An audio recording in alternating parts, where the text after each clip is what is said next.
បាទជាបឋមខ្ញុំបាទសូមលំអរការគោរពជំរាបសួរពុកម៉ែបងប្អូនមេមីងទាំងអស់គ្នាបាទហ្នឹងហើយវិលត្រឡប់មកជួបគ្នាជាមួយខ្ញុំទៀតហើយមកកាន់ channel ភាគឆ្នាំវៀតណាមឆ្នាំខ្មែរបងប្អូនណាបាទជួបបាយបងប្អូនមានបងប្អូនជាច្រើននឹករលឹកខ្ញុំមែនតែនបងប្អូនណាបាទគាត់ថាលោកគ្រូអើយជួបបាយសឹងលែងតាមដានលោកគ្រូហើយចំណុចនេះផងដែរខ្ញុំអាចដឹងដែរក៏ប៉ុន្តែអត់ដឹងធ្វើម៉េចទេបងប្អូនណាចំណុចនេះហើយខ្ញុំជឿជាក់ផងដែរថាបងប្អូនមួយចំនួនក៏គាត់នៅតែចាំខ្ញុំផងដែរទោះបីជាខ្ញុំអាចថាបាត់យូរក៏ដោយតែឥឡូវខ្ញុំត្រឡប់មកវិញហើយបងប្អូនណាខ្ញុំត្រឡប់មកវិញហើយពេលត្រឡប់មកវិញខ្ញុំនឹងមានអ្វីថ្មីចែកជូនបងប្អូនផងដែរបាទតើអញ្ចឹងយើងកុំឲ្យខាត់ពេលយូរយើងមកមើលតម្រុយសម្រាប់ថ្ងៃទី15តែម្ដងបាទសម្រុយសម្រាប់ថ្ងៃទី15ថ្ងៃបើកឆាកមួយវិញផងដែរទៀតខ្ញុំនឹងចាប់ផ្ដើមមានលេខពិសេសលេខអីវិញផងដែរចំពោះសេវាអីគឺយើង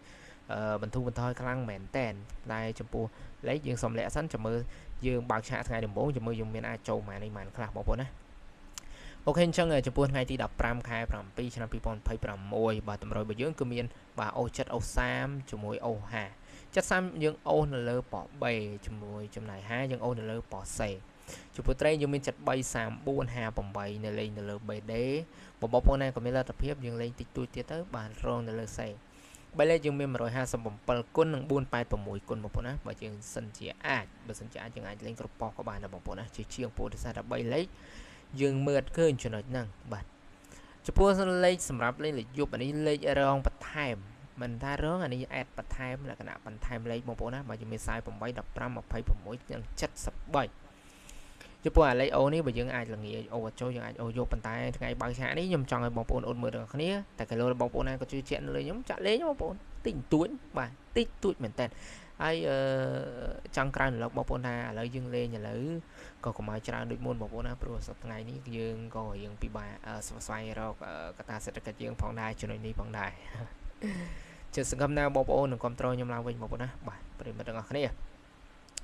ចឹងជាមួយខ្ញុំព្យាយាមធ្វើលេខឡើងវិញហើយបងប្អូនណាបាទតែពិតចំពោះលទ្ធផលឆ្នោតខ្ញុំនៅតែតាមដានរាល់ថ្ងៃបងប្អូនណាដែលខានេះក៏ប៉ុន្តែដោយសារតែយើងមានការរវល់ហើយណាមួយយើងមិនសូវបានមានពេលធ្វើនឹងឡើងវិញក៏យើងទុកចោលតិចទៅតែឥឡូវត្រឡប់មកវិញបងប្អូនអញ្ចឹងបងប្អូនហើយតែបន្តបានចុចជាវនេះឬក៏ចុចពាក្យ subscribe ជួយចុចខ្ញុំម្នាក់មួយផងបងប្អូនណាបាទជាចុងក្រោយជូនពរបងប្អូនជួបផ្ទះតែសំណាងល្អអរគុណច្រើនជម្រាបលា